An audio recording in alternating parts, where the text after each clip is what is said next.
수학적 코딩 두 번째 시간이고, 그 말씀드린 것처럼 7월 달 동안은 그 구체적인 프로젝트들 아웃풋들을 좀 정의하고, 또 그 아웃풋들을 구체적으로 이루기 위해서 어떤 것들을 저희가 배워나가야 되는지에 대해서 좀 같이 정의하는 좀 시간들을 좀 갖고자 합니다. 좀 저부터 좀 말씀을 좀 드리면, 저는 그 앱을 좀 만들 생각이라고 말씀을 좀 드렸고요. 그리고 그 앱이 안드로이드랑 iOS 기반 둘 다 이제 동작하기를 원하고, 기본적으로 어떤 채팅 앱이기 때문에 사실 채팅 앱 자체로서는 그 이미 알려져 있는 하는 방법들은 되게 많더라고요. 이미. 그러니까 이제 그 튜토리얼들 자체도 많아서 그 플러터 내지 어떤 다트라고 불리우는 어떤 랭귀지를 배우면 일단 양쪽에다 적용을 할 수가 있더라고요. 근데 이제 공부를 그 하기 위한 레퍼런스들을 받아놓고 영상도 사실 많고 자료도 되게 많아서 하면 되는데 안 하더라고요. 안 하더라고요. 그래가지고 아 이거는 그 실제로 정말로 창업을 내가 할 생각이면 어떻게든 시간을 고정적으로 박아놓지 않으면 안 하겠다 싶어가지고 주말에 제가 박사 시작하기 전에도 원래 주말에 이제 회사 다니면서 공부를 했던 시간들이 좀 있었거든요. 그래서 이거는 그냥 고정적으로 시간 잡고 하지 않으면 답이 없겠다 싶어서 일단 주말 20시간을 고정적으로 좀 내려고 생각을 하고 있어요. 이번 주부터. 그래야 뭔가 좀 진행이 되겠다 싶어서 혹시 그 시간 같이 내실 분들은 같이 내셔도 괜찮습니다. 저 자신이 공부하려고 시간 내는 거긴 한데 그냥 일부 들어오셔가지고 함께 하셔도 난 괜찮습니다. 네, 그 프로젝트를 정의하는 얘기들을 역시 오늘 각자 어떤 애로사항들을 포함해 가지고요. 좀 대화하고 얘기 마무리하면 좋을 것 같습니다. 좀 자유롭게 돌아가면서 얘기하면 어떨까 싶습니다.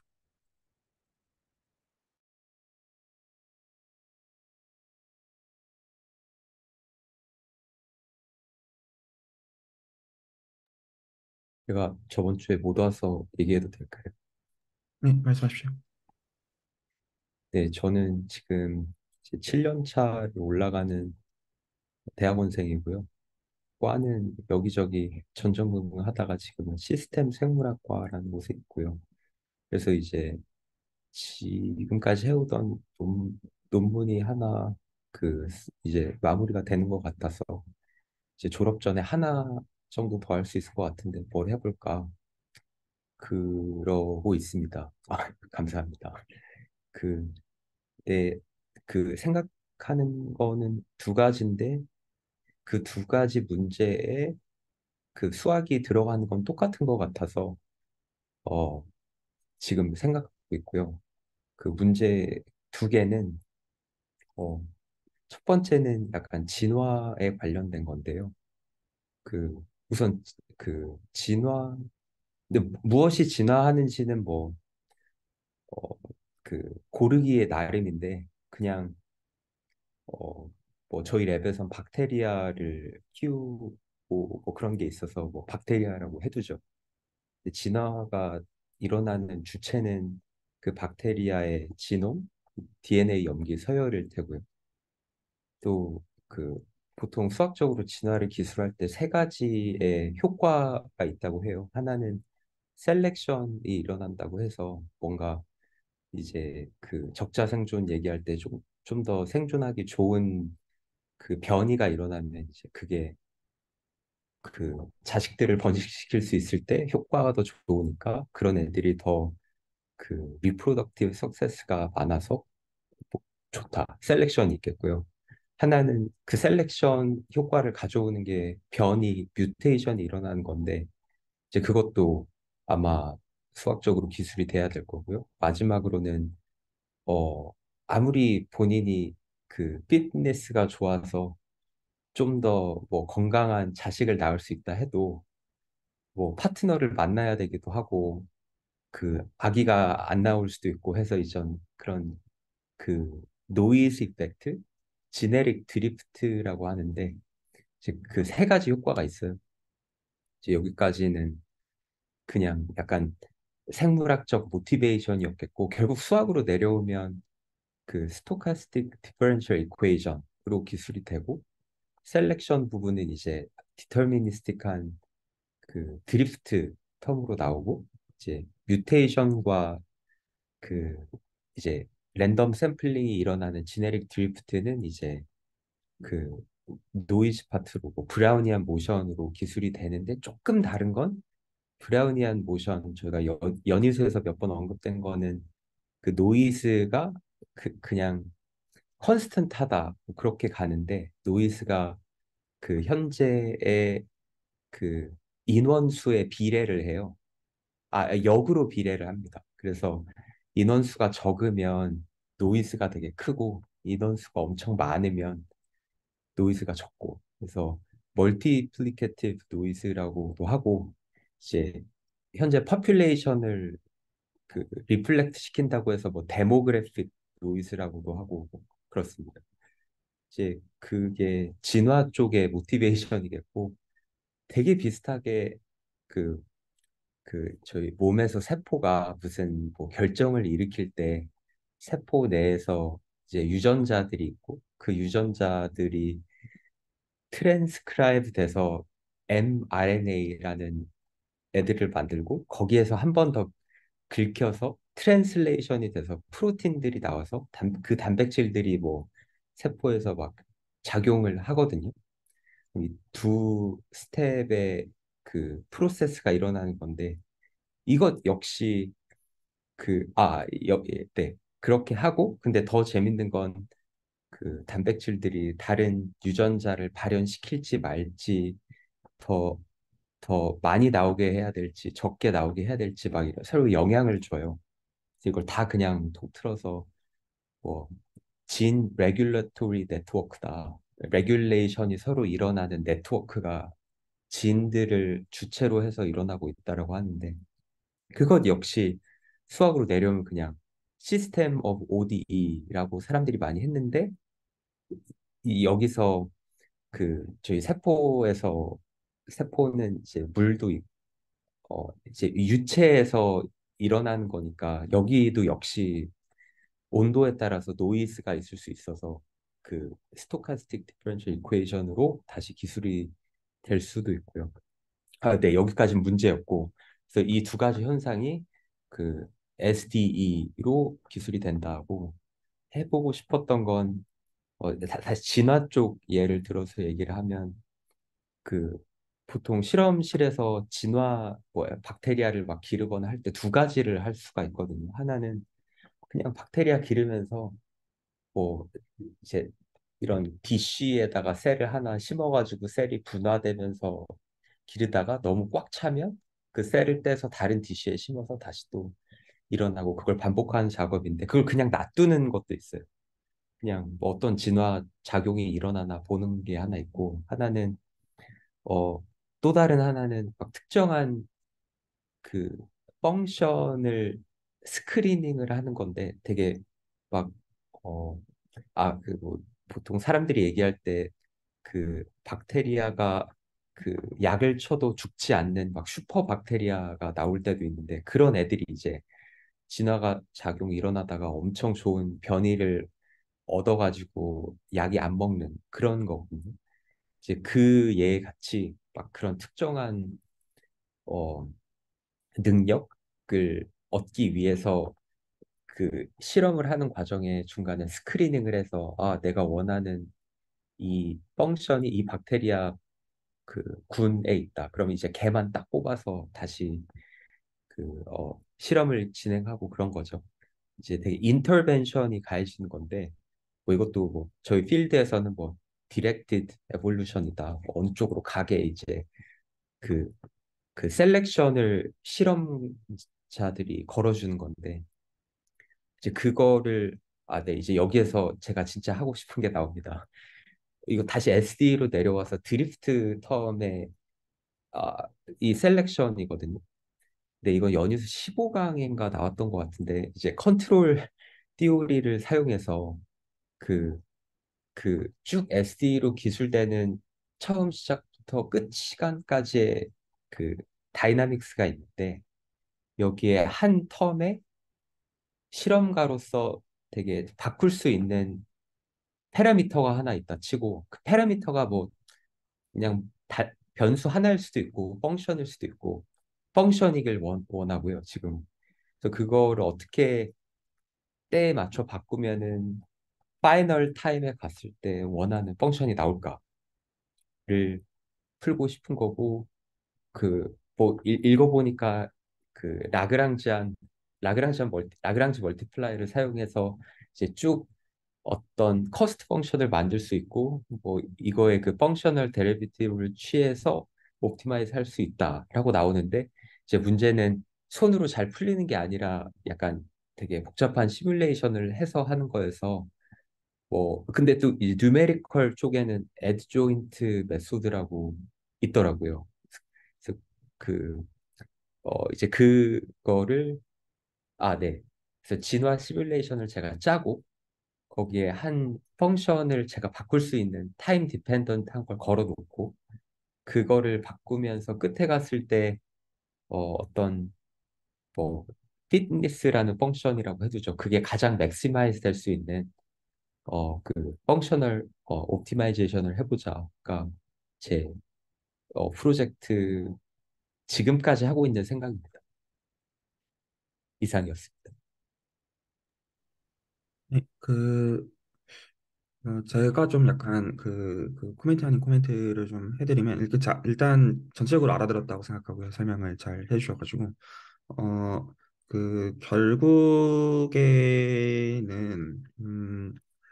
확률 미분 방정식으로 포뮬레이션이 되어지든, 그러니까 이제 한 세 가지 정도가 있는 것 같아요. 하나는, 그러니까 실제로는 그러니까 포거 플랭크죠. 사실은. 포거 플랭크 이퀘이션에 대한 이야기이고, 사실은. 그리고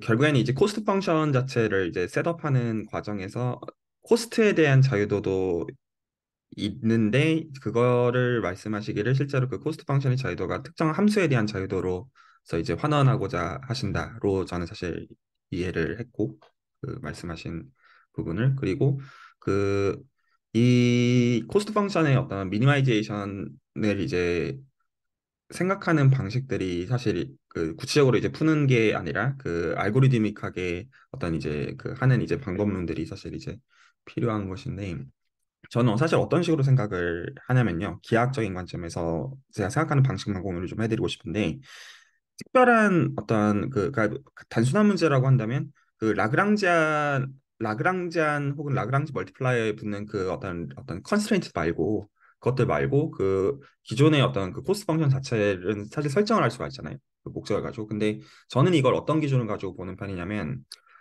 이 코스트 펑션 보통 쓰이는 게 렐러티브 엔트로피 혹은 케일 다이버전스가 보통 쓰이는 어떤 후보 중에 하나인데, 그놈의 해시한 그놈이 어떤 컨벡스가 되는 걸 보통 이제 요구하면서 컨벡스 옵티마이제이션 문제를 생각을 할 때 이게 컨벡시티가 필요하다는 쪽으로 보통은 설명을 하지만, 기하학적인 관점에서는 그 컨벡스 펑션의 해시한이 리마니안 매트릭이 되는 거를 사실은 원하는 거예요.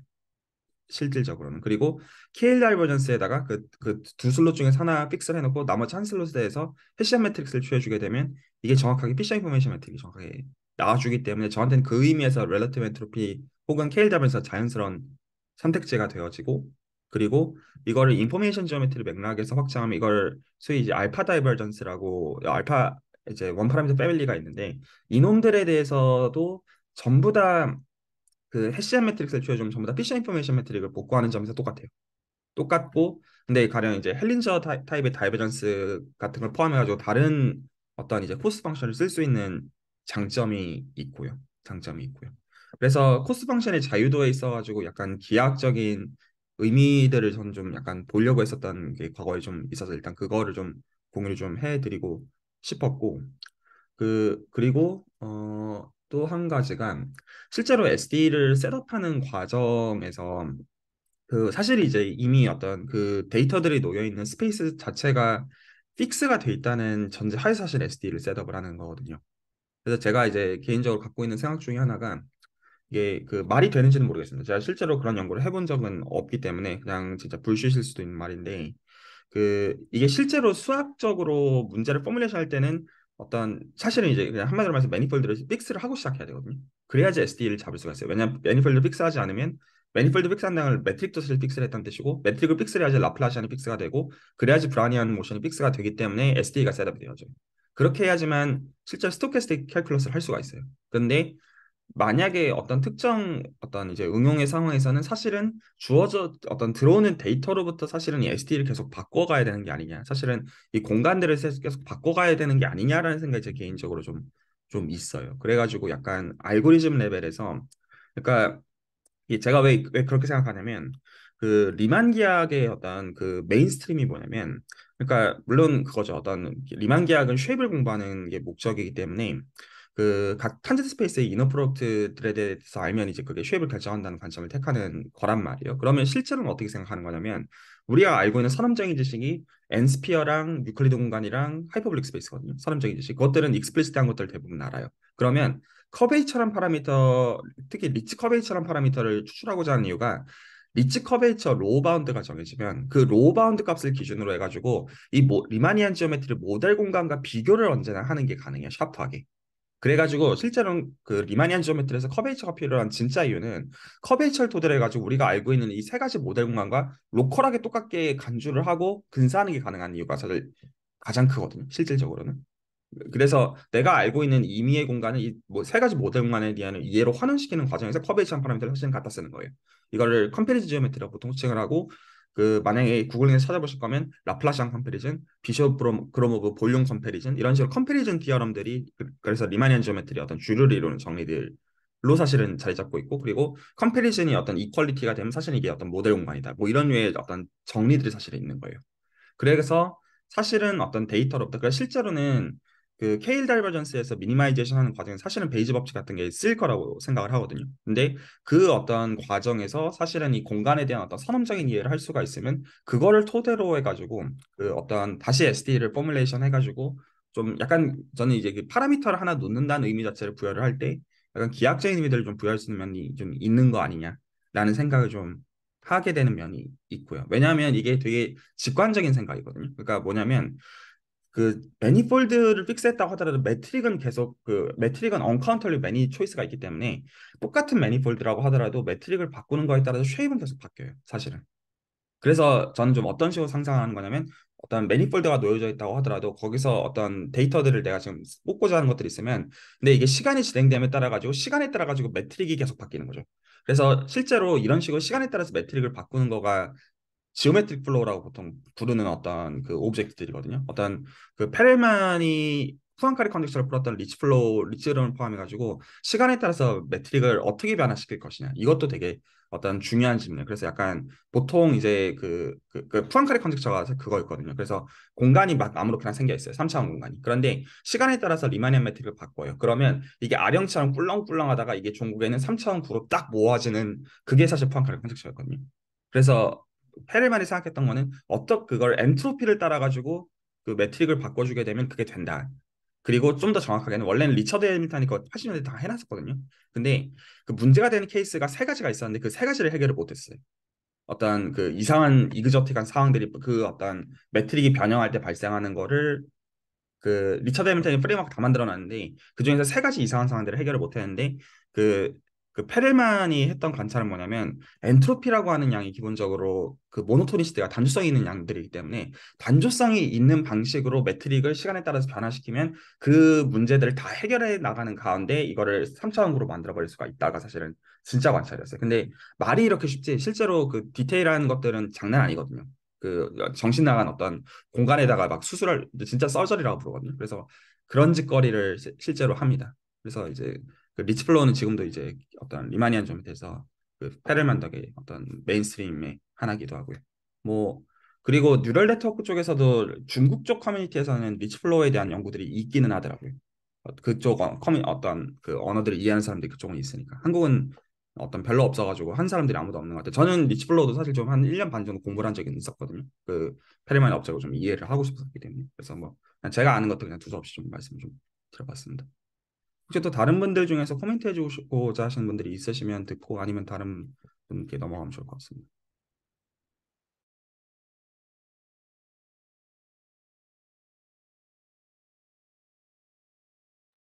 네, 없으시면 네, 그 다음 분 혹시 말씀해 주실 분 나눠주시면 감사하겠습니다.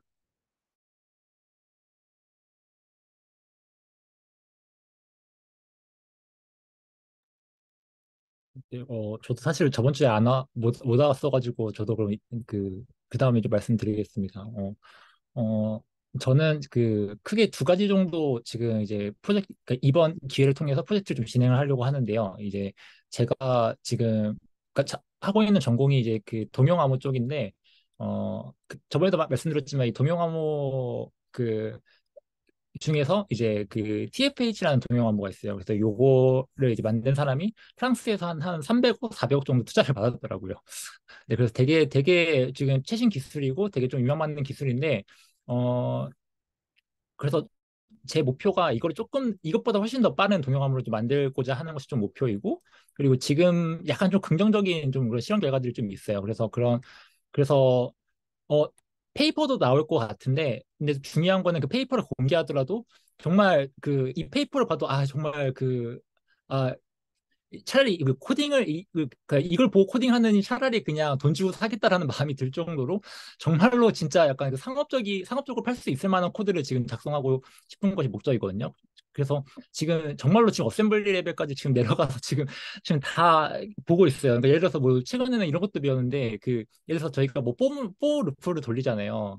근데 어셈블리 관점에서는 for 루프를 그냥 돌리는 것보다 이거를 그러니까 예를 들어서 그 뭐 i가 1부터 1000까지 돌아가면은 그러면은 그 i가 1부터 500까지만 돌고 그 태스크를 for 루프 안에서 두 번 수행을 하면은 이게 어떤 상황에서는 더 빨리 수행이 된다고 하더라고요. 이거를 이제 어셈블리 쪽에서는 그 언롤링 루프라는 어떤 그런 테크닉이라고 하더라고요. 근데 그래서 지금 완전히 정말로 지금 진짜 거의 밑바닥까지 내려가서 지금 바라보고 있는 상황이어서, 그래서 이제 첫 번째는 이제 그 카톡에서 말씀드린 대로 일단은 지금 이 프로젝트는 이제 그 곱셈 덧셈 곱셈 이제 수 연산들을 이제 제가 좀 벤치마크로 좀 해보면서 진짜 어셈블리 레벨에서 정말로 진짜 좀 빠른 어떤 그런 코드들을 만들어 보고 싶어요. 그러면은 이제 그 방법론들이 조금 익숙해지면은 이제 그럼 제가 지금 하고 있는 전공 그 동영암호 쪽에서도 많은 이제 그 영향이 있을 것 같고요. 그리고 두 번째는 그 또 전에 또 말씀드린 것 중에 하나인데 그 이제 미팅 어플. 그러니까 이게 그러니까 그 동영암호로 이제 그 지금 막 창업하신 분들도 되게 많아요. 아까 말씀드린 대로 자마도 있고 또 이제 서울 그 이제 대한민국에서도 그 되게 유명하신 분 계시는데, 근데 제가 알기로는 좀 그 흑자 전환을 성공한 그 케이스가 없다고 들었어요. 그러니까 이게 지금 기술은 지금 되게 촉망받는 기술인데 정말 그 어플리케이션, 그러니까 그 정말로 그러니까 돈을 만들 수 있는 그런 분야를 아직은 못 찾았다는 생각이 저는 조금 들거든요. 그래서 그러니까 그 원천 기술도 원천 기술이지만 그걸 응용할 수 있는 그런 산업도 같이 성장해 나가야지만 이게 정말로 성공할 수 있겠다는 생각이 들더라고요. 그래서 말씀드린 대로 그 중에 하나가 이제 그 미팅 어플이어서 이제 그 채나치긴 말씀처럼 저도 사실은 그 어플 개발 쪽을 좀 알아보고 있어요. 그래서 사실 저는 그 저번 주까지는 이제 스위프트 언어를 조금 봤다가, 그러니까 iOS 쪽 그 뭐 어플을 만드는 거더라고요. 그래서 그걸 좀 봤다가 또 친구들한테 조금 그 이제 도움을 좀 받아가지고 아 그거를 보지 말고 그 리액트를 조금 봐라. 그 리액트가 그 페이스북에서 만든 건데 이것도 근데 말씀하신 것처럼 좀 그 iOS와 이제 안드로이드 이제 동시에 이제 개발할 수 있는 툴인 것 같더라고요. 그래서 이제 아마 그래서 저는 다음 주부터는 그 이제 어셈블리어나 리액트나 이 두 가지가 약간 엄청 다른데 네, 그러니까 아마 그걸 둘 중에 하나를 계속 이제 좀 번갈아 가면서 말씀을 좀 드릴 것 같습니다. 네, 제 이상입니다. 네, 또 그 이성환 선생님 코멘트 관련해서 말씀해주고 싶으신 거 있으시면 해주시면 감사하겠습니다.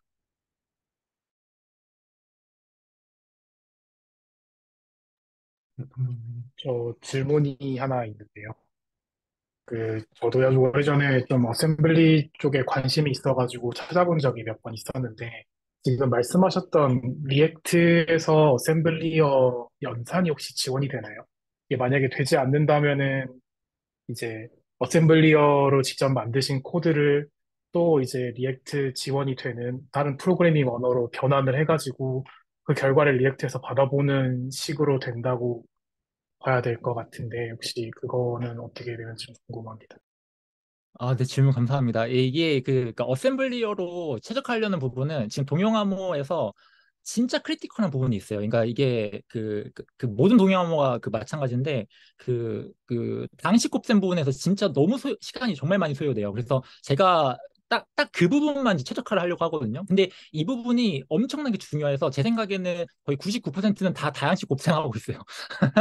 그래서 그 부분만 이제 최적화를 수행을 하고 그 다음에 이제 그 뭐 GCC나 실행 같은 어떤 그런 걸로 이제 컴파일을 한 다음에 프로그램을 갖고 있으면은 서버는 그냥 그 프로그램을 돌리는 식으로 일단은 생각을 하고 있거든요. 네, 그러니까 완전히 약간은 그러니까 리액트랑은 사실은 어떤 의미에서는 좀그 분기가 되어 있는 거죠. 그러니까 네, 그래서 이거는 이제 서버 측에서 이제 실행을 할 어떤 코드가 될 것 같아요. 아, 감사합니다.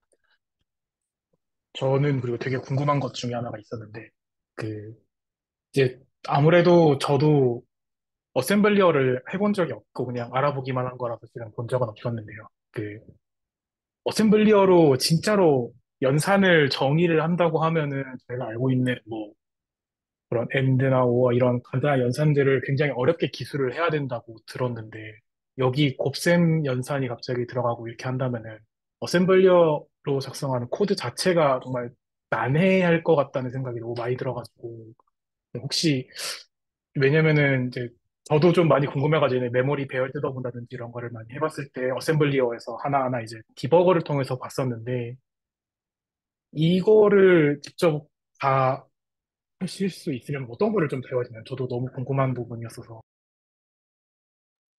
아, 예, 감사합니다. 저는 그래도 다행히 이제 어셈블리어를 이제 지금부터 시작해서 뭐 평생 업으로 삼고 싶은 마음은 없고요. 정말 딱 그 당시 곱셈만 이제 최적화하고 싶은 마음이 있거든요. 그래서 지금 뭐 사실 저도 책도 막 뭐 사가지고 봤는데 사실 정말 모르겠어요. 사실 저도 좀 초심자의 마음이고. 근데 좀 다행인 건 뭐냐면은 그 GCC 있잖아요. 그러니까 저희가 그 이제 컴파일러에다 이제 그 뭐죠? 라지 O 옵션을 주면은 얘가 그 어셈블리 소스를 주더라고요. 네네. 그래서 지금 그러니까 어셈블리 코드를 먼저 안 짜고 제가 일단은 그냥 그 C 언어로 일단 코드를 짜놓은 것들이 있거든요. 그래서 그거를 그 GCC한테 시켜가지고 일단 어셈블리를 어떻게 변환하는지 지금 그거를 공부하고 있어요. 네. 그래서 거기서 조금이라도 이제 좀 인스트럭션 개수를 어떻게든 좀 줄이려고 지금 계속 노력 중에 있거든요.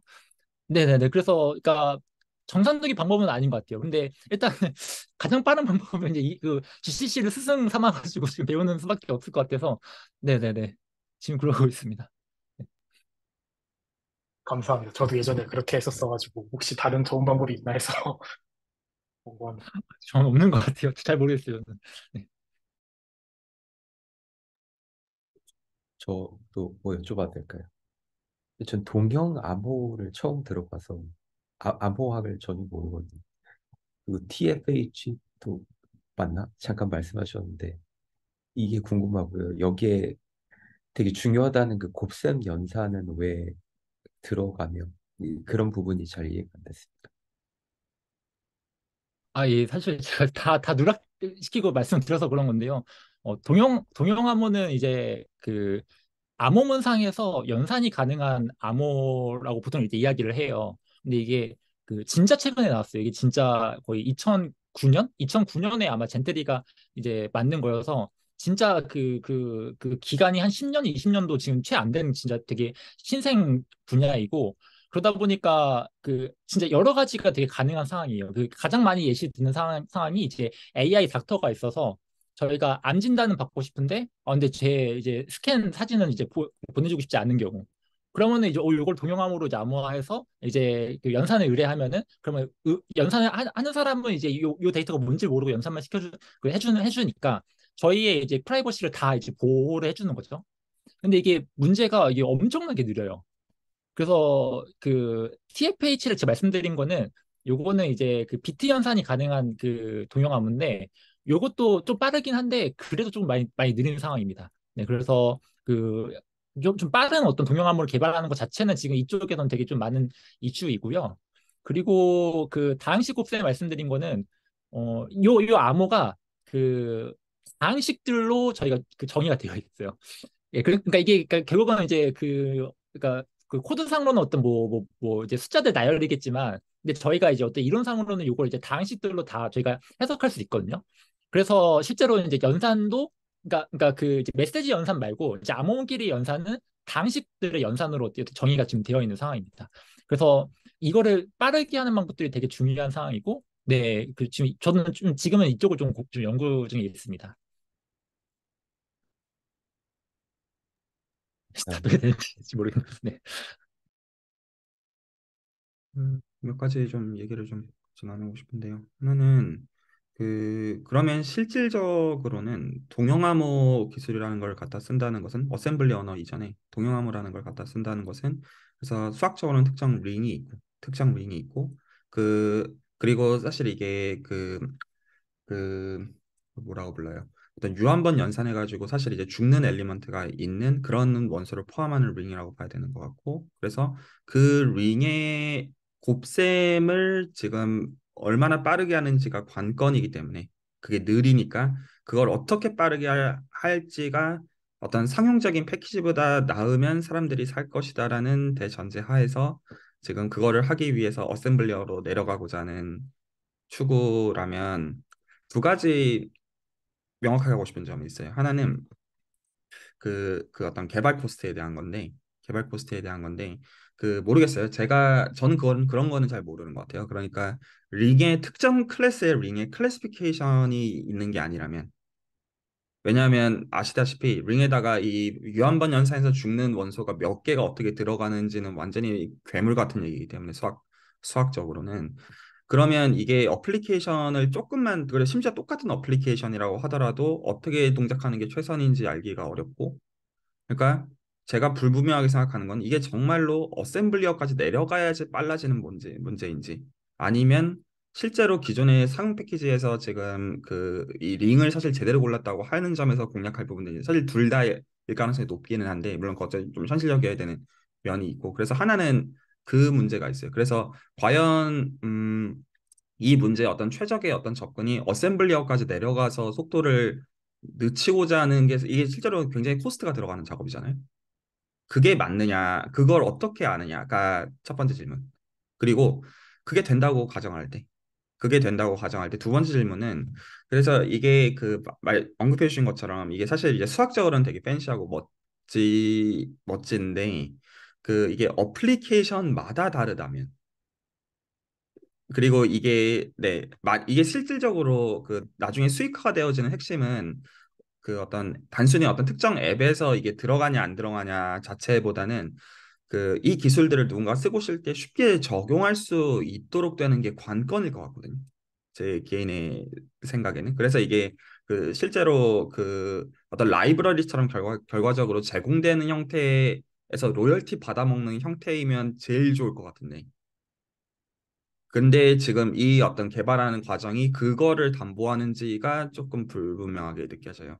그래서 되게 이제 속된 말로 이제 작살나게 고생을 하면 뭔가 하나의 앱을 기준으로 뭔가 실제로 좀 더 나은 퍼포먼스를 보여줄 수 있을 것 같은데 조금 거기서 조금 좀 조심스러운 거는 만약에 그랬을 때 사겠다는 사람들이 커스터머들이 그냥 so what이라고 해버리면 어쩔 거냐라는 생각이 솔직히 좀 있어요. 그러니까 조금 빠르다고 사람들이 과연 그거를 쓴다고 할 수가 있을까?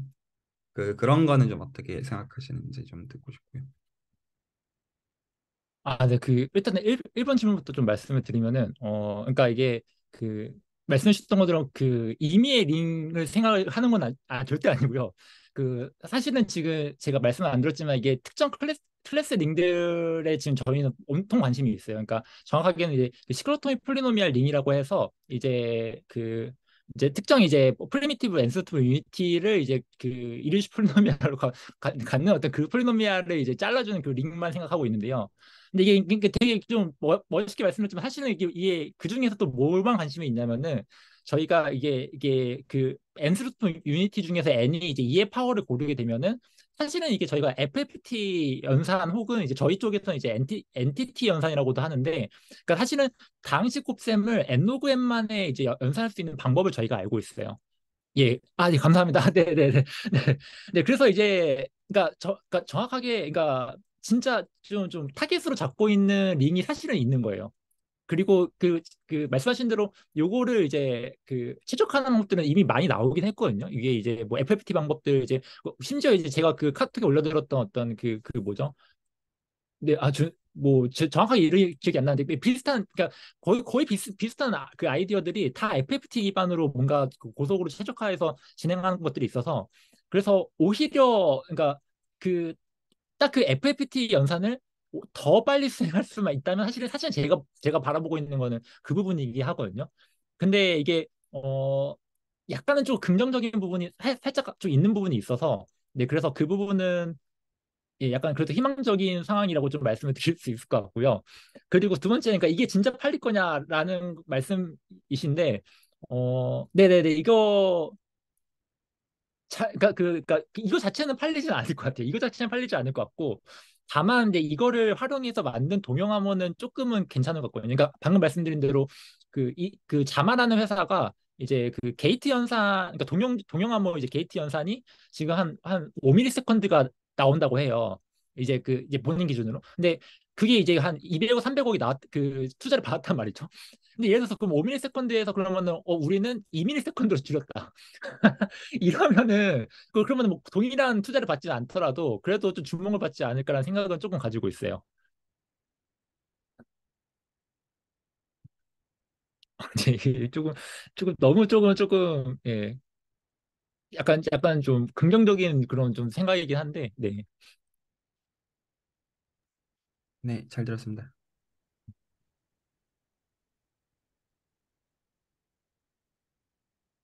네, 혹시 또 다른 분들도 코멘트 더 있으시면 되고요. 아니면 다음 분으로 넘어가면 좋을 것 같습니다.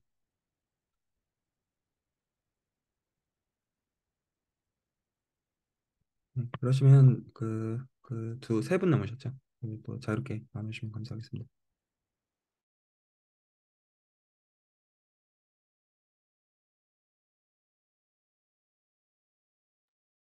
네, 제가 조금 말씀드려도 될까요?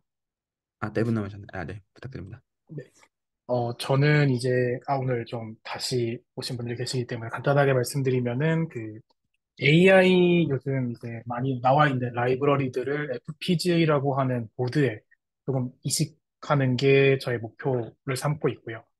이제, 지난주까지는 조금 그런 관련해가지고 계획을 좀 구체화했다면은, 이제, 이번 주에는 관련 레퍼런스들이 뭐가 있는지, 그리고 앞으로 뭘 해야 될지에 대한 키워드를 조금 더 준비를 해봤습니다. 그래서 여러 가지 좀 찾아보긴 했었는데, 아마 아까 말씀하신 이승환님이랑 저랑 관심사가 좀 비슷하다고 생각되는 것 중에 하나가 이제, 저도 이제 곱셈이나 덧셈 이런 연산이 조금 중요하다고 생각하고 이거를 좀 효율적으로 구현하기 위해서 컴퓨터 사이언스 관련 논문들을 조금 더 찾아보는 것을 목표로 하고 있고, 이쪽은 이제 조금 검색을 하고 있는데 적당한 논문들이 아직 보이지 않았다고 생각이 돼서 조금 더 찾아볼 생각입니다. 그리고 이제 컴퓨터 내부내에서 얘기하는 소수 표현할 때 하는 부동소수점, 그리고 고정소수점에 관련된 문제, 이것들도 좀 키워드로 나와 있어서 이건 이제 IEEE라고 저희는 부르는데, 뭐 국제전자표준협회, 여기에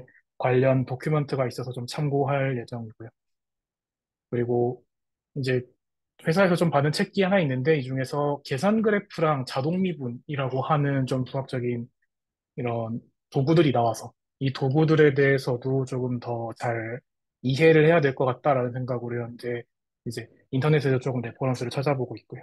그리고 액티베이션 펑션으로 시그모이드 함수를 좀 사용하고자 하는데, 결국 이걸 이제 미분을 하게 된다고 했을 때 제가 어떤 식으로 구현을 해야 할지 실은 시그모이드 함수가 무엇인가에 대해서도 잘 모른다고 생각을 하고 있는데, 이거를 갑자기 뭐 회로 레벨로 구현을 하려고 하니까 너무 회로도 작성하는 게 어려워서, 이거는 지금 조금 더 수학의 즐거움 채널에 있는 여러 가지 렉처들을 먼저 보고 탑다운 방식으로 필요한 정보들을 정리해 나가면서 하려고 생각 중입니다. 그리고 이것들이 너무 이제 제가 생각했을 때도 점점 난이도가 높아진다는 생각이 좀 들어서 다른 참고할 수 있는 레퍼런스가 있나 좀 봤는데, 한국의 반도체 교육연구원이라는 곳이 있습니다. 이곳에서 이제 뭐 아까 제가 지금 하고자 하는 이런 것들을 어떤 식으로 구현을 해야 할지를 한 15시간짜리 간단하게 강의로 올려둔 것이 있어서 그거를 조금 참고를 해볼 생각이고요.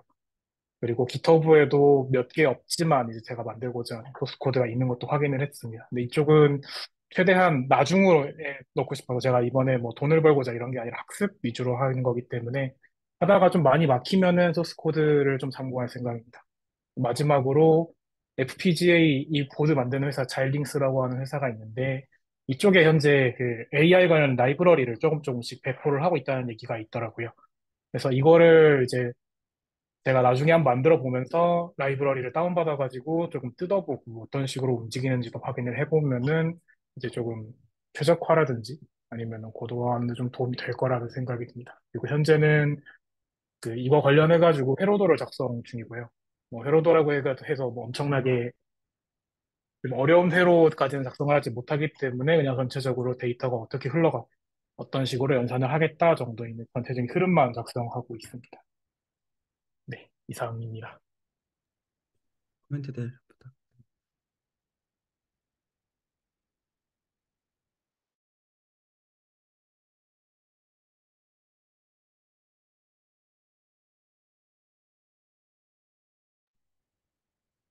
없으시면 저 코미트 하나만 그 나중에 그 시그모이드 그 회로 디자인 하시게 되면은 네, 꼭 저도 꼭 보고 싶습니다. 네, 그러니까 이쪽에서는 그 그러니까 동용암호가 이제 게이트 현상이 되는 것도 있다 보니까 다시 또 이제 암호 세계에서 다시 또 회로를 디자인하는 그런 일들이 벌어지고 있거든요. 예, 그래서 그럼 동영암호 위에서 이제 예를 들어서 뭐 이제 딥러닝, 그러니까 뉴럴 네트워크를 돌리겠다라고 하면은 그러면은 이제 액티베이션 펑션 그 시그모이드는 또 어떻게 회로로 디자인할 건데 약간 이런 게 또 나오는데 근데 이게 그 코스트 단가가 이제 그 하드웨어 레벨이랑 또 달라지는 거죠. 그러니까 소프트웨어 레벨에서는 또 근데 그러다 보니까 또 뭐가 또 최적화되는지 또 다른 어떤 기준들이 있고 약간 그런 상황이 생기는 것 같습니다. 그래서 나중에 또 네, 뭐 알려주신다면은 좀 예, 감사히 듣겠습니다.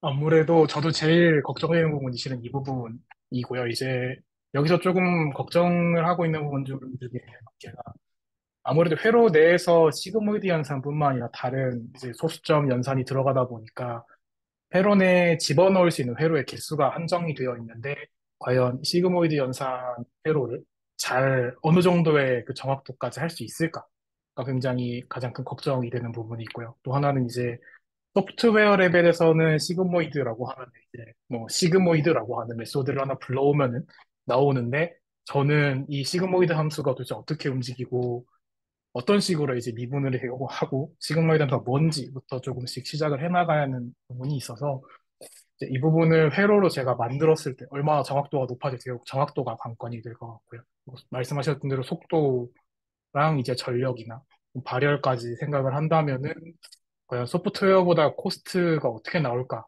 는 굉장히 고민은 있지만 뭐 이번에는 그런 코스트보다는 좀 공부를 해보자가 목적이기 때문에 혹시라도 만들어진다고 하면은 꼭 공유를 해드리도록 하겠습니다. 네, 그 수학 사이드에서 제가 한 가지 그냥 말씀드리고 싶은 거는 그 지금 이제 채널에서 진행 중인 것 중에 그 닭가수가 있습니다. 닭 까먹지만 그 수학은 하고 싶다 시리즈가 있고 제가 거기서 그 2강에서 가장 간단한 미분 방정식을 푸는 거에 대해서 좀 설명을 해놓은 게 있거든요. y 프라임은 y인 거 어떻게 그 해를 찾느냐라는 거를 이제 해놓고 그리고 약간 그 공학 계열의 이제 분들이 약간 하시는 느낌이어가지고 지금은 좀 어떤 각각이 왜 중요한지에 대해서 약간 썰 푸는 식으로 좀 대화들을 좀 하는 방식으로 얘기들을 좀 진행을 하고 있어요. 근데 이제 2강 얘기가 그 구체적으로 미분 방식을 푸는 이야기인데 제가 이제 그 얘기를 드리는 이유가 그 시그모이드 펑션도 사실 굉장히 여러 종류가 있고 근데 만약에 그냥 그거를 지금 말씀하신 특정 이제 메소드 그냥 단순히 불러와서 그냥 해결이 되는 거면 오케이지만 그 실제로 그 여러 클래스의 어떤 사실 시그모이드 펑션이 사실은 있거든요. 그 선택지가 사실 좀 자유도가 좀 사실은 좀 있는데 그 중에서 그 제가 이거 여기 채팅방에 적어놓겠습니다. 아마 이 정도로 치면 나올 텐데 이게 실질적으로는 어떻게 생겨 있는 함수들이냐면 특정 미분 방정식의 해로 주어지는 함수들이거든요. 실제로는요. 진짜 정체가. 그래서 이거는 각가수 이강의 얘기만 이해하면 사실은 풀 수가 있는 어떤 식이에요. 그렇게 조금 트리키하긴 한데 제가 보통 그 미분 방정식 대학교에서 가르칠 때 학생들한테 늘 가르치는 얘기 중에 하나거든요. 그 할 수 있는 거라서. 그래서 나중에 그게 그래서 이제 이 미분 방정식이 주어지면 그러니까 실제로 어떤 그 컴퓨터 단에서는 이거를 그 차분 방정식으로 바꿔가지고 그래서 이걸 어떻게 근사하는지에 대한 만약에 그쪽 이슈로 간다고 하면 그 경우는 제가 영상을 하나 만들어주세요. 이거 그렇게 그 되게 어려운 그런 게 아니거든요. 그래서 그런 거는 제가 뭐 둘이 대화하는 걸로도 제가 이제 렉처를 해드릴 수도 있고 아니면 제가 그냥 영상 하나 찍어서 올려드릴 수 있습니다. 그거는 별게 아니에요. 그 혹시나 그런 필요가 있으시면 나중에 알려주시면 그거는 제가 해드릴 수 있는 부분 해드리겠습니다. 네, 그 실제로 그리고 일 진행하시는데 그게 문제가 될 거라고 생각하진 않지만 그냥 제 그냥 수학단에서 만약에 이제 도움 드릴 수 있는 게 있으면 드리도록 하겠습니다. 감사합니다. 아무래도 조금 수학적인 부분이 약하다고 생각이 들어서 혹시라도 필요하면 꼭 말씀드리겠습니다. 네, 좋습니다. 또 다른 분들 혹시 코멘트 있으시면 듣고 없으시면 다음 분으로 넘어가겠습니다. 그 제가 어떻게 이걸 여쭤봐야 될지 모르겠는데요. 그냥 주워 들은 건데 그 저번 녹화본에 엣지 컴퓨팅이라는 그 표현을 쓰셨더라고요. 근데 이게 FPGA가 그냥 방금 위키피디아 찾아본 건데 그냥 프로그램 할 수 있는 회로를 설계해 놓고 팔면 이제 엔드 유저가 뭘 더 해야 되는 건가요? 근데 네네 이게 질문이었습니다. FPGA 가지고 엔드 유저가 무엇을 한다라고 했을 때 실은 저희 회사에서도 이제 FPGA 담당하시는 부서 일들을 몇 개 제가 궁금해서 물어봤는데 저희 쪽에서는 보통 이런 식으로 일을 많이 하더라고요. 기업에서 예를 들어가지고 뭐 AI랑 만약에 융합한 FPGA라고 하면은 어떤 최근에 이거는 좀 얘기를 하면 어디 가서 말씀해 주시면 안 될 것 같긴 한데 저는 일본에서 지금 일을 하고 있거든요. 그래서 일본의 그 JR이라고 하는 제어처 회사가 있는데 선로가 얼마나 휘었는지를 사람이 일일이 다 보기가 힘드니까 지나가면서 이제 카메라로 이렇게 찍은 거를 AI를 이용해가지고 휘어진 정도만 이제 연산을 해가지고 여기가 보수가 필요하다라는 식으로 이제 체크를 하는 소프트웨어를 처음에 만들어 달라는 요구가 있었다고 들었거든요.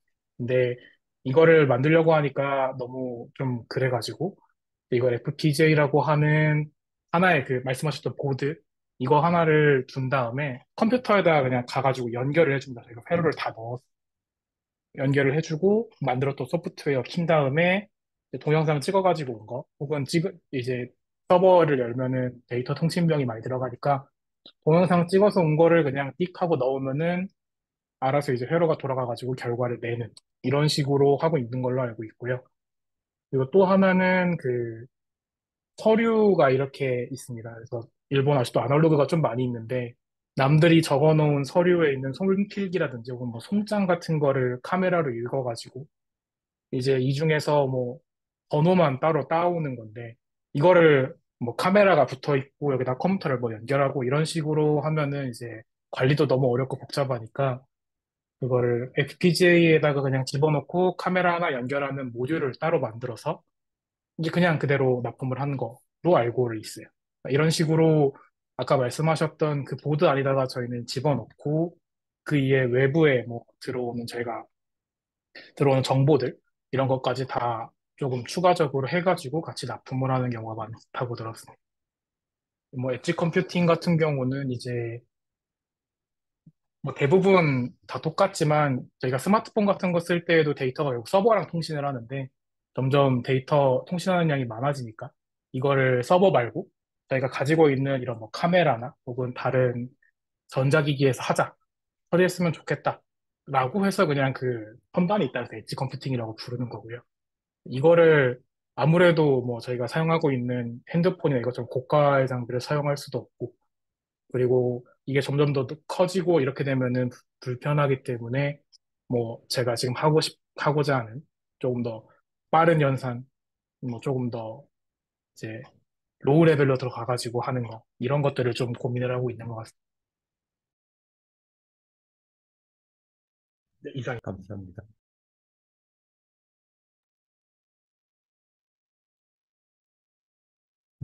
네, 더 없으시면 다음 분으로 넘어가면 좋을 것 같습니다.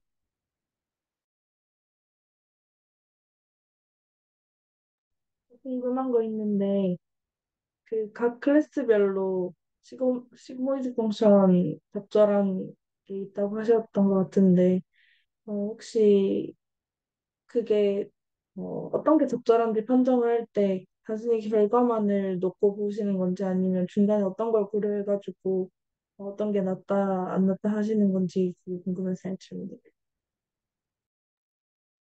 그, 네, 들어가주시죠.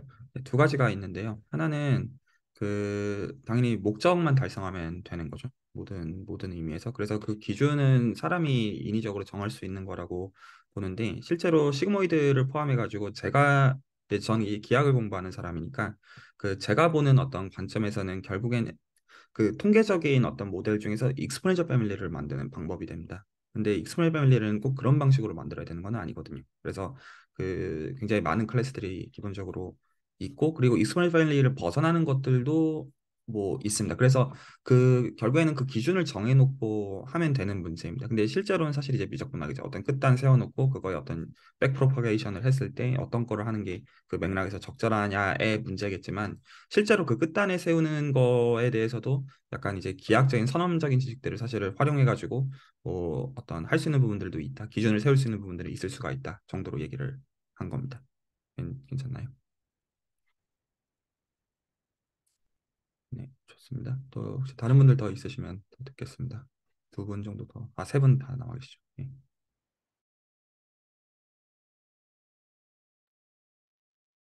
제가 먼저 말씀드리면은, 저는 저번 주에 말씀드렸다시피, 인공지능을 활용해서 그 자산 배분, 그 자산 배분의 최적 자산 비중을 구하려고 하고 있고요. 그래서 보통 일반적인 기존의 막 전통적인 마코비츠 방법보다 뭐 LSTM이나 뭐 CNN 같은 인공지능 기법을 사용을 하면은 포트폴리오의 성과를 더 높일 수 있는 방법이 있는 걸로 알고 있고, 뭐 또 최근에 좀 핫한 트랜스포머도 사용을 하고 있고요. 그래서 연희수 수학 그 강의 중에 교수님께서 말씀하셨던 하이퍼볼릭 트랜스포머를 적용을 좀 해보고 싶어서 논문을 좀 찾아봤습니다. 그래서 일단은 논문을 찾아서 막 처음부터까지 다 읽지 못했고요. 그 찾은 논문에서 하이퍼볼릭 스페이스, 그 디스턴스를 구하는 공식들이 나와 있더라고요. 그 공식들을 일단 파이썬으로 적용을 하고 시각화하는 것부터 먼저 시작해 보려고 하고 있습니다. 네. 또 코멘트 있으시면 또 듣겠습니다.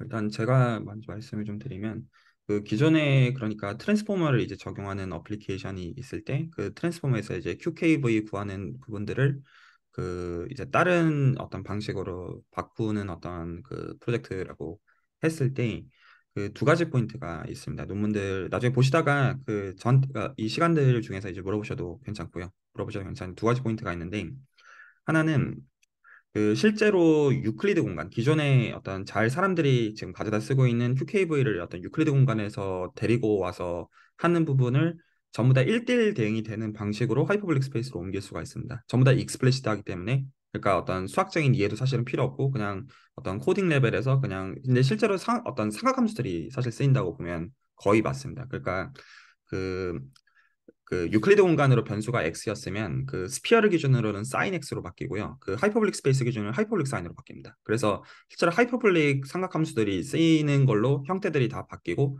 그 어떤 논문들 찾아보면 그 폼들을 아마 잘 다 적어놨을 겁니다. 근데 그럼에도 불구하고 어떤 것들이 좀 이해가 필요한 것들은 이 시간에 들고 오셔가지고 그냥 물어보시면 됩니다. 그게 한 가지 포인트인데, 근데 한 가지 포인트가 더 있어요. 그러니까 뭐냐면 하이퍼블릭 스페이스를 가지고 트랜스포머에서 그 좋은 더 퍼포먼스가 나온다라고 하는 거의 이면에는 실제 코딩 레벨에서는 그 하이퍼블릭 스페이스를 표현하는 방법이 하나가 아니거든요. 여러 가지가 있어요. 그리고 보통 논문에서 쓴 것들은 두 가지 모델을 사용을 하더라고요. 그게 이게 2차원의 경우에서는 업파이프 플레인이랑 볼 모델이 사실은 기하학적으로는 똑같은 대상이거든요. 근데 실제로 이걸 업파이프 플레인 모델을 쓰느냐, 볼 모델을 쓰느냐에 따라서 퍼포먼스가 달라져요.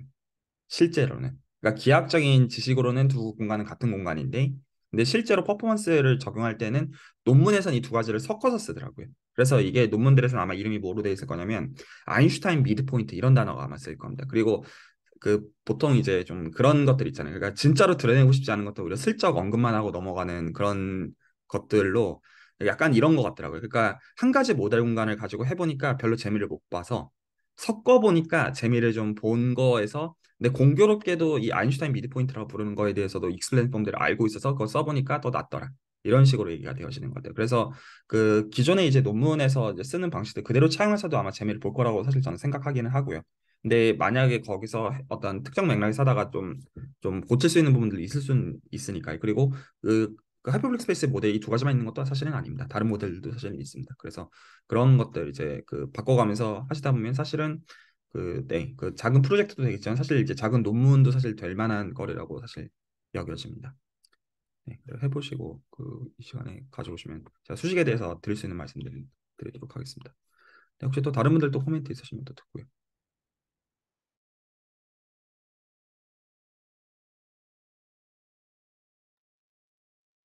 없으시면 남은 두 분 또 말씀 듣겠습니다.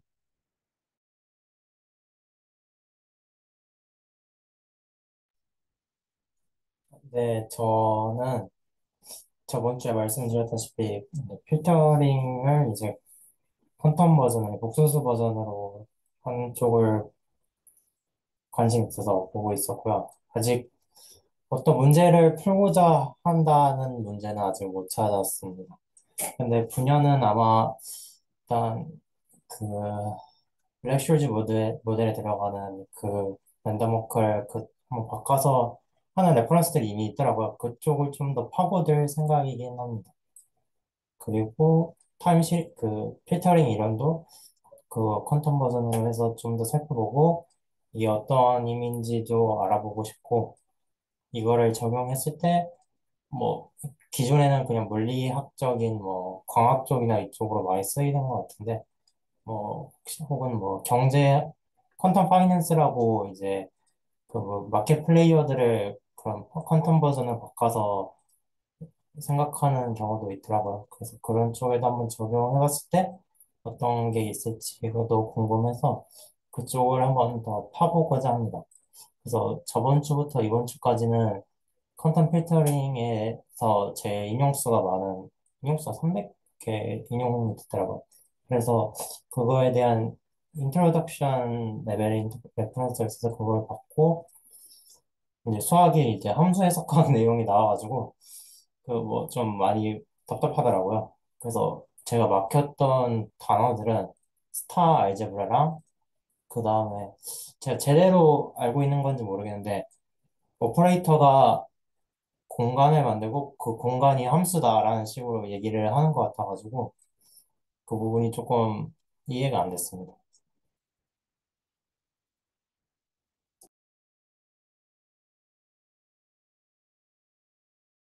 음소거 하신 것 같습니다. 아, 죄송합니다. 예, 코멘트 있으시면 듣겠습니다.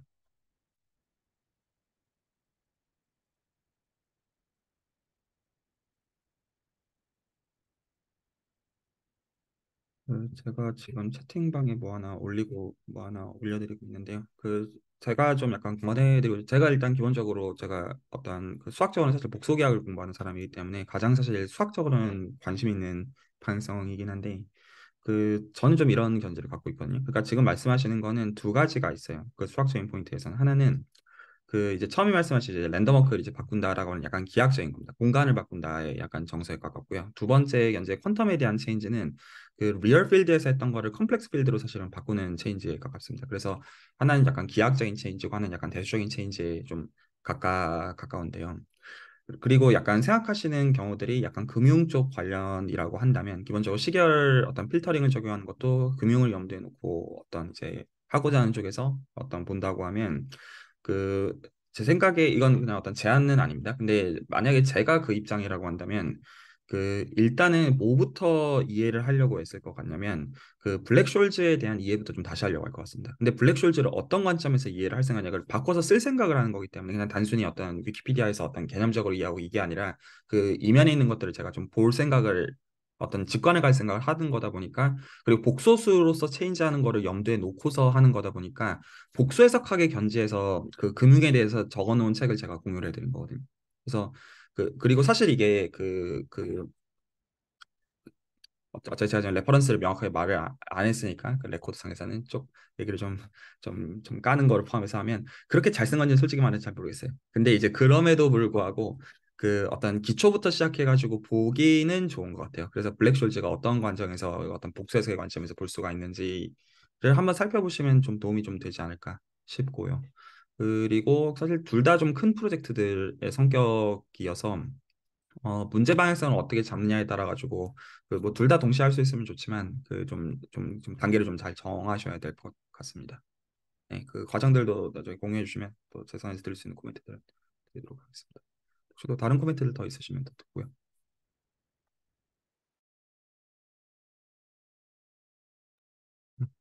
더 없으시면 그러면 마지막으로 김다원 선생님 말씀드리겠습니다.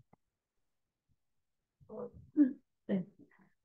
이번에 새로 오신 분도 있으니까 잠깐 설명하자면, 저는 지금 일단 의사 인턴으로 일하고 있고, 내년에 의공학 대학원에 진학하고 싶은데, 그 공부를 하기 위한 시간을 내기 위해서 여기 가입하게 됐습니다.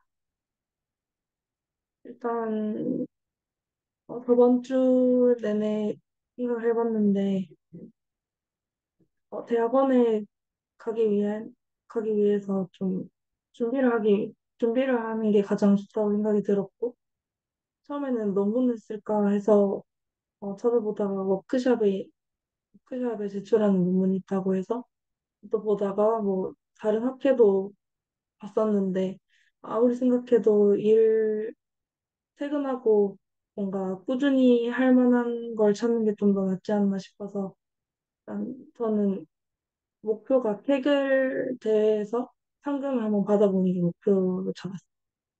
어, 파이썬도 그렇고 딥러닝 개념도 그렇고 하다 안 하다 하는 것도 많았었고, 특별히 저번 달에는 어, 병원 일이 많다 보니까 그때 이후로 좀 소홀히 했던 것도 있고, 그래서 일단 이번 주에는 파이썬 문법을 싹 다 다시 공부했었습니다.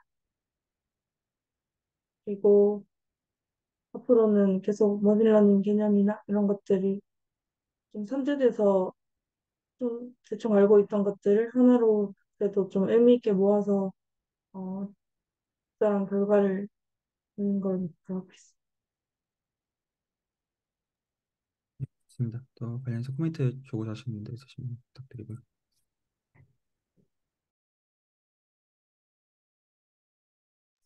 그 케글에서 상금 받으시려면 컴퓨팅 파워가 많이 필요하실 거네요. 그리고 최적화도 많이 하셔야 되고. 혹시 그러면 구글 콜앱으로 충분하지 않을까요? 상금을 받으시려면은 좀 더 이제 투자를 하시는 게 좋을 것 같습니다.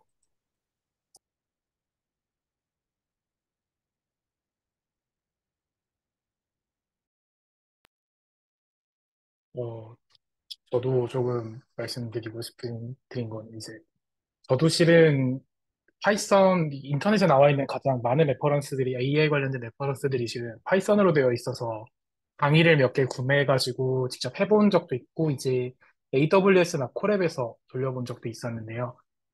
이제 제가 조금 말씀하셨던 성능 체감이 엄청나게 됐었던 것 중에 하나가 제 일을 하다가 M1 맥북이 나왔다 그래서 지금 사용하고 있는 M1 맥북을 사가지고 돌리는데 이거 굉장히 빠르다라는 얘기를 들었음에도 불구하고 제가 만들고 싶어 하는 엠미스트 데이터셋에 1000번 돌리는데 로컬에서 한 5분에서 6분 걸리고 콜앱이랑 AWS의 가장 싼 친구들 하는데도 한 그거보다 5분, 3분에서 5분 사이 왔다 갔다 했던 것 같습니다.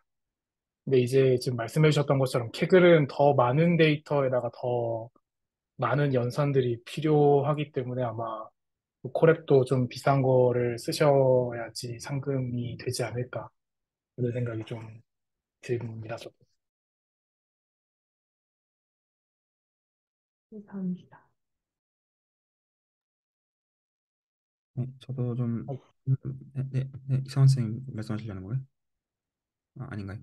그 저도 한마디 좀 거들면, 그러니까 제가 어떤 이해하는 관점에서 다시 한번 말씀을 좀 지난번에도 간단히 드린 것 같긴 한데 말씀 다시 드리면, 이제 그 공부를 이제 같이 시작하시는 입장이시기 때문에, 그러니까 이제 대학을 이제 의대를 졸업하시고 지금 이제 그쪽으로 경험들을 이제 쌓아 나가시면서 쉽지 않은 가운데, 그러면서 이제 이공학 쪽으로 여러 의미에서 이제 비전들을 보고 공부를 시작하시는 거기 때문에, 저는 일단 이 보상을 정의를 할 때, 그러니까 가령 지금 이제 박사학위를 거의 맞춰가는 시점에서는 이 보상을 저는 concrete하게 정의해야 된다고 생각해요. 돈적인 걸 포함해가지고. 근데 공부를 시작하는 입장에서는 저는 이게 솔직히 돈이 많이 돼도 이게 좋은 보상이라고 저는 솔직하게 생각하지 않아요. 오히려 그 공부가 마친 시점 그리고 솔직히 말해서 이제 의사인데 사실 돈이 문제가 아니죠. 솔직하게 얘기하면. 그래서 그거보다는 오히려 지금 의공학으로 하고자 하시는 어떤 취지랑 보시는 가치가 있을 텐데 그 가치에 부합하는 것들을 잘 고민하셔야 될 것 같아요. 그러니까 어떻게 보면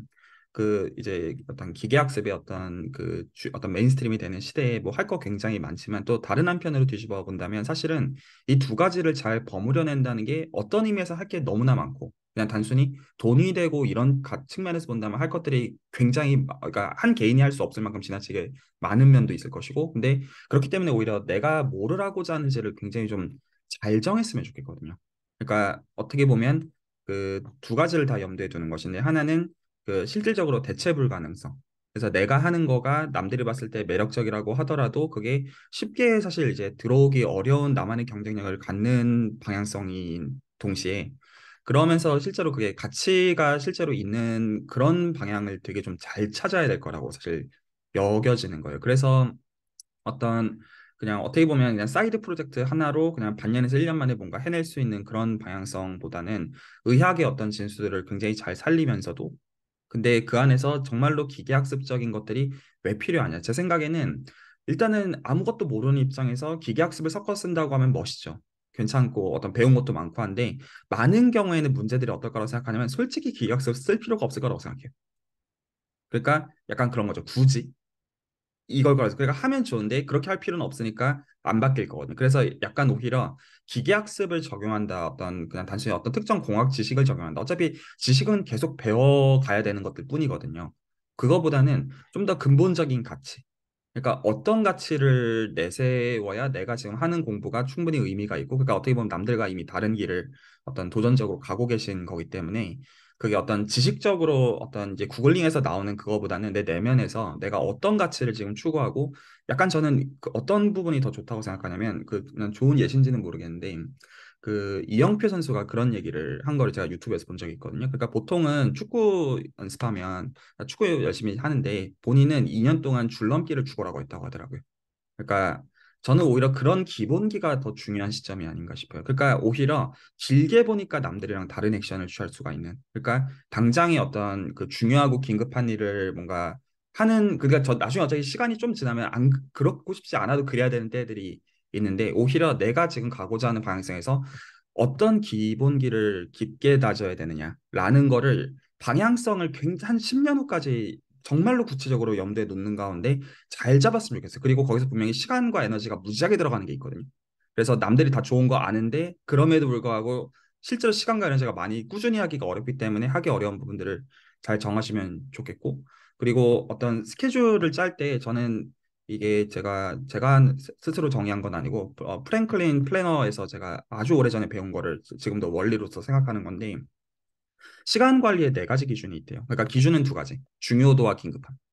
그래서 네 가지 카테고리가 나오거든요. 중요하고 긴급한 거, 중요한데 긴급하지 않은 거, 중요하지 않은데 긴급한 거, 중요하지도 않고 긴급하지도 않은 거. 근데 이제 특히 이제 공부를 시작하시는 입장에서 제일 많이 애써야 되는 건 중요한데 긴급하지 않은 일이라고 생각해요. 왜냐하면 이 일은 나중에 중요하고 긴급한 일이 되니까요. 그리고 하지 말아야 되는 거는 중요하지 않은데 긴급한 거.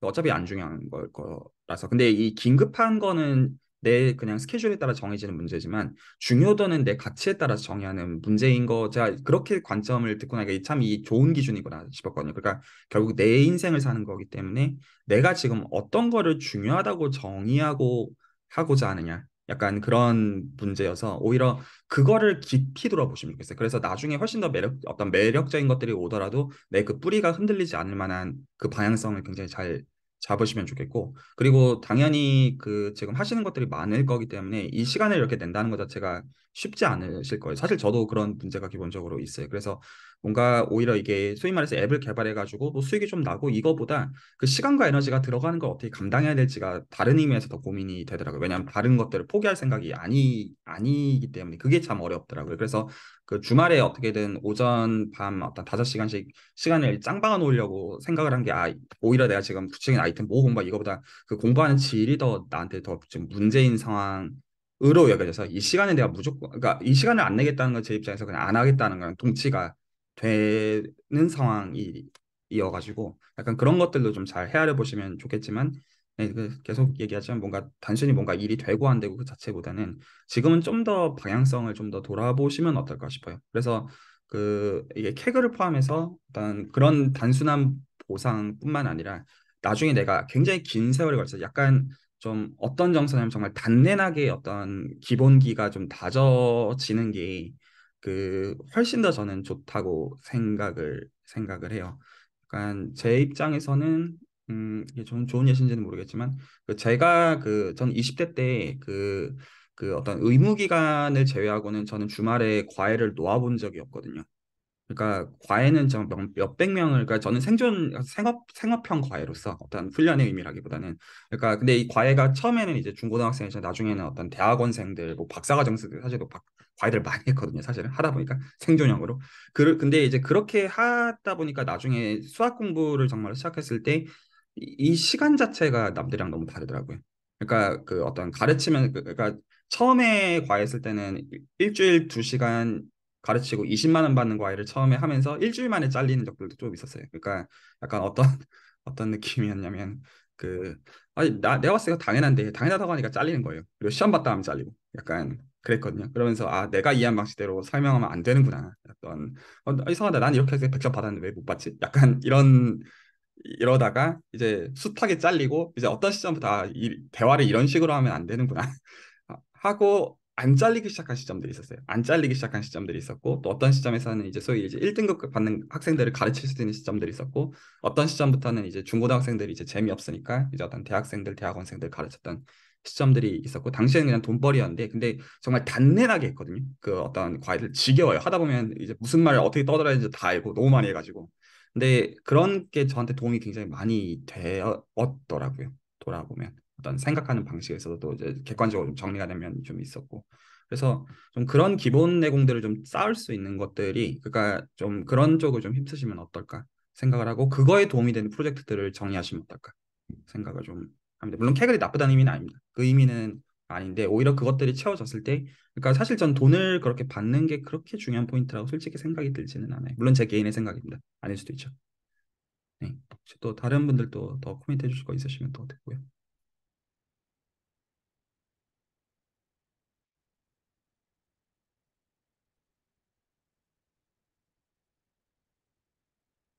네, 없으시면 일단은 오늘 레코드는 여기서 정리하도록 하겠습니다.